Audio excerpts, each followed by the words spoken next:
Hello, welcome to today's Q&A. Sorry it's a little bit late. Matter of fact, if you happen to see some strange edits, it's probably because of a cough fit. So, still getting over the bronchitis, but at least I can pretty much talk for some length of time without completely losing it.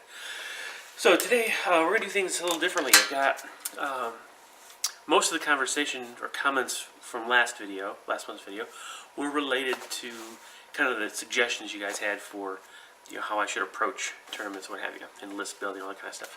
And I really appreciated that.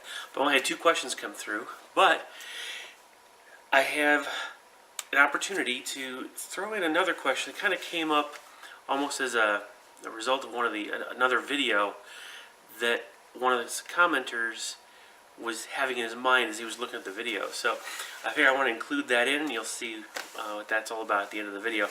But first we're going to introduce this month's question for you guys. Now it's the new year. Personally, I'm not much on New Year's resolutions and stuff.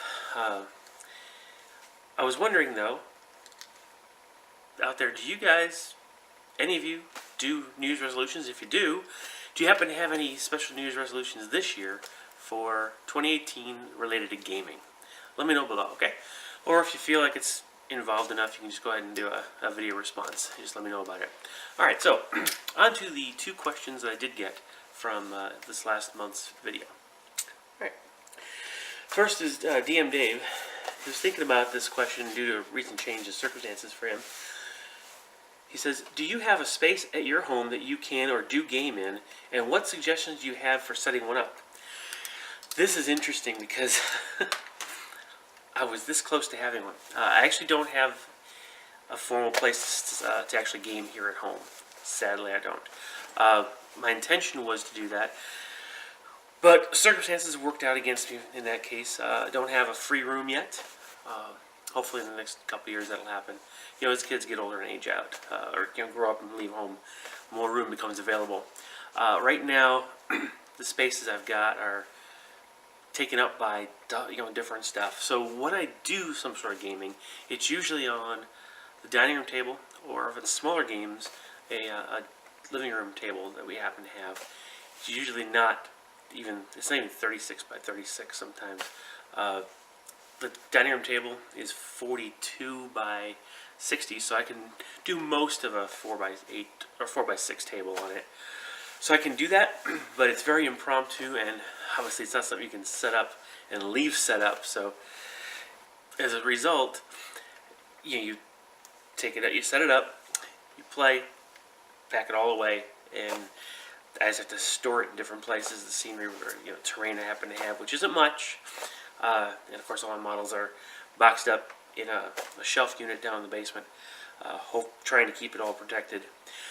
Now, I've actually been working on ideas for a gaming area, and especially even now when I don't have a lot of space right now. I ran across a table concept online. I honestly forget which forum it was on. It was on a Facebook group, and it was basically a 2 foot by 4 foot table. We'll just call it that. I'll call it a table. The way it was designed, though, is the center 2 foot by 4 foot section was, had the 4 legs on it, nice rigid construction. But on either side of that was a 2 foot by 4 foot drop leaf. And the way it was built is under each side there was a very old-fashioned design here, actually. A single leg that's actually hinged to one of the 2 outer legs of the main section, and you simply swung that out, and as it swung out, that center table leg was put underneath the end of that 2 foot leaf. And you do that on both sides, you now have a 4 foot by 6 foot table laid out. When you're done, you simply pack that up. You're basically only taking up 2 foot by 4 foot, and if you really need it, you can slide that to the side. And I have an area in my basement right now where I think I could actually fit that 2 foot by 4 foot space, or table. Matter of fact, the reason I don't have a good space available to me is because half of my basement is dedicated to a railroad layout I'm trying to build. Been doing that for many years, trying to build it for many years, just haven't made it there yet. And some of it actually comes out into where my hobby area is and the TV viewing area is. I could actually remove one of those sections, and it's a good 6 foot by 2 foot. So I could definitely put one of these tables, slide it in there, roll it out, set it up, and all I really need to do is change some lighting up in the ceiling so I get some good lights on there. And then I actually have a place to game here at home. The only drawback is, here at home is a good 40 minutes from any nearest town. So it'll take a while to get out here if anybody does have the gumption to come out here. For some guys who already travel, an hour to get to where we normally game, that's an extra 40 minutes tacked on. So may not be all that great. I know one person though who will actually have a much shorter drive if this were to come to fruition, but we'll see.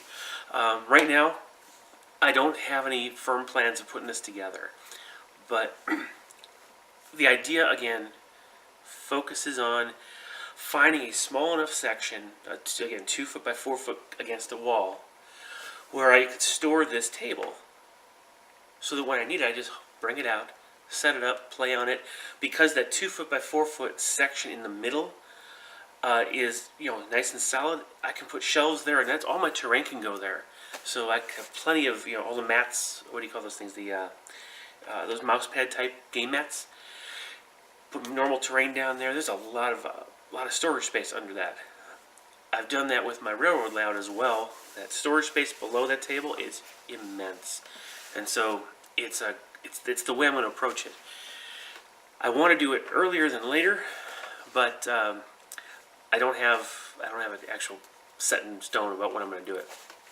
So that would be the suggestion I would have to anyone: is don't look for necessarily a big space. Find a space where you could set one up that has a small area where you could store one of these 2 foot by 6 or 2 foot by 4 foot mini tables, and haul it out when you need it. Now, for some of you who don't play the large games, you play more your skirmish games, which are 3x3 or 4x4, so like X-Wing, Mordheim, or what do you call it now? The Shadow Spire stuff. A lot of games that are smaller. You don't even need something as big as a 2 foot by 4 foot, double leaf. It can be just a simple single leaf, one side. A lot of potential there. So just look what space you've got. See if there's a place where you could think about card tables.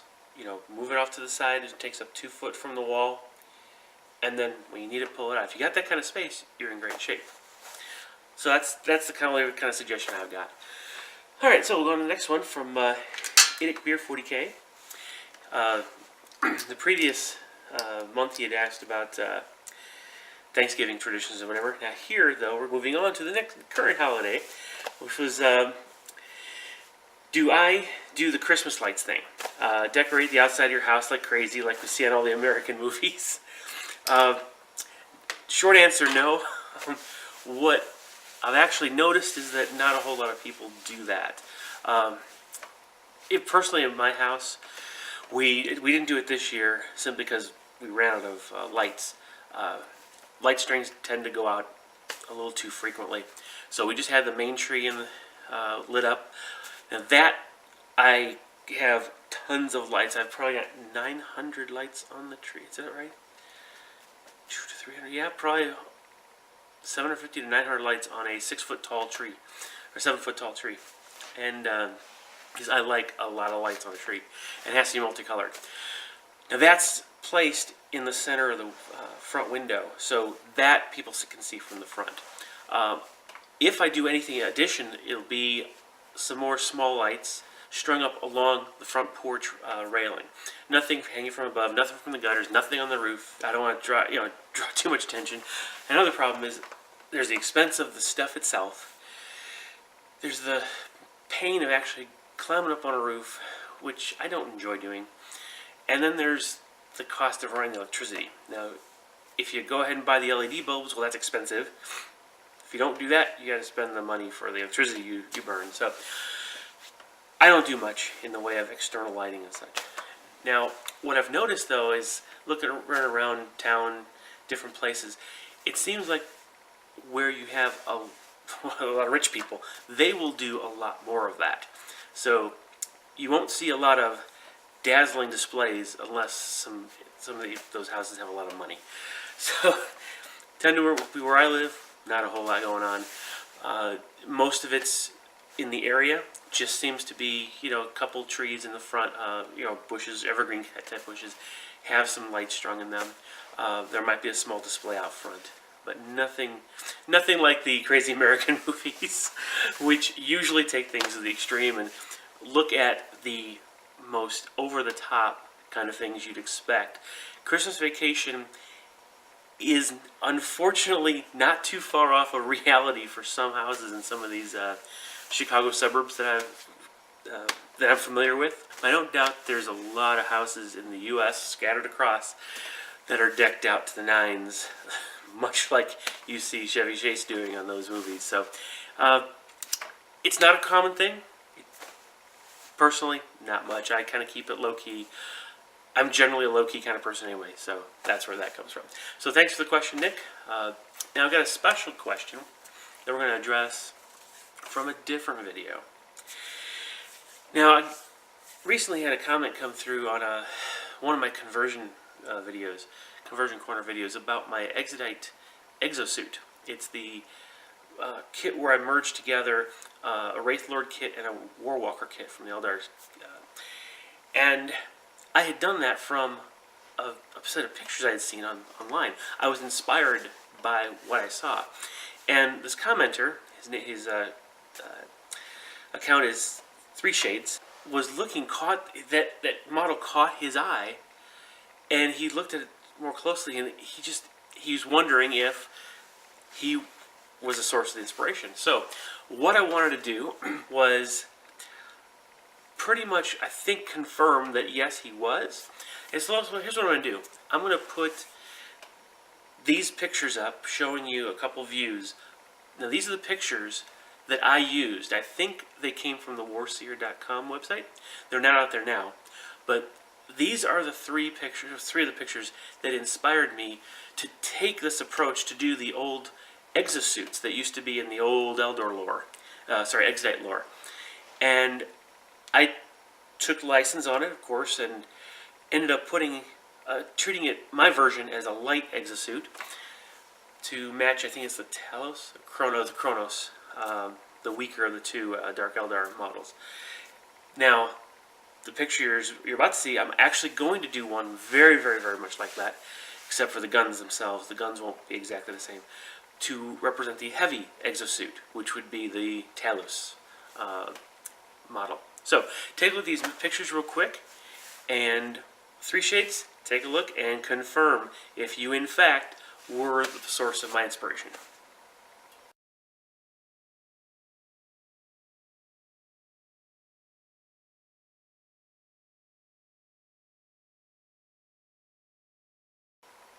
Alright, so there you go.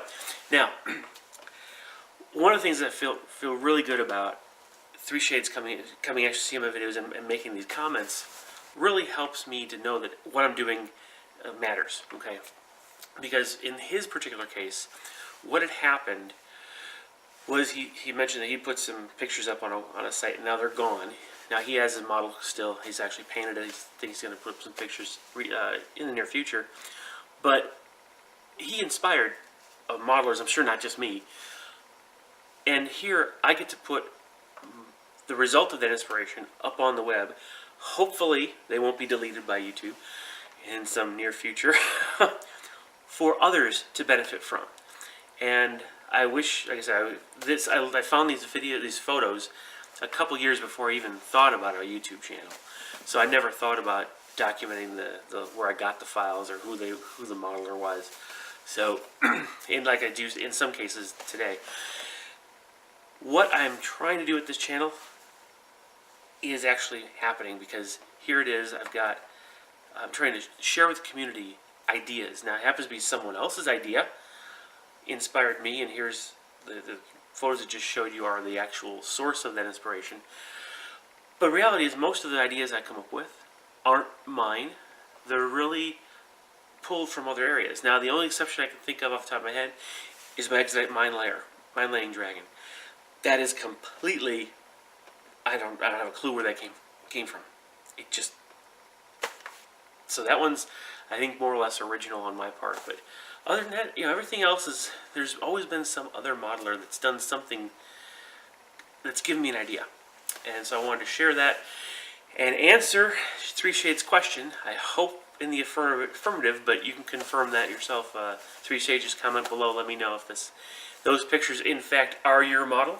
And if they are, again, thank you very much for posting them, because it really did help me picture a model that would represent something that I could do in my army. It was fantastic. So thank you very much.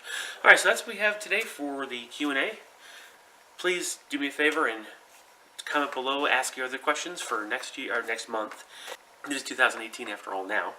So I'm back on track, sort of. I'll start seeing more videos come out over the course of the next few weeks. And we're kind of get some projects kicked off this year. We'll see what this year holds in store for all of us. So for everyone out there, Happy New Year. Please subscribe if you haven't already. Click that notification icon and share and like these videos. And, get the word out there. Show these ideas that are in my videos to others. Maybe they'll benefit. All right. Thanks a lot, everybody. See you in the next video. Bye-bye.